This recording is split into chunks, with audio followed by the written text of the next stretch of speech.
Hi guys, look at this.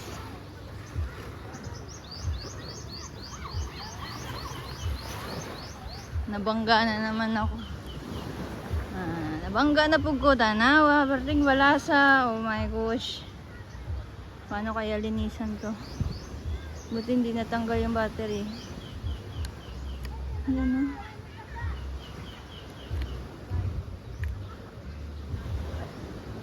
Pumunta sa ibang resort. At doon nabangga. Oh my gosh. Kinuha ni Kuya Dave. Tagbaw na po taglimpyuan eh. Yung sulod na sa kuan.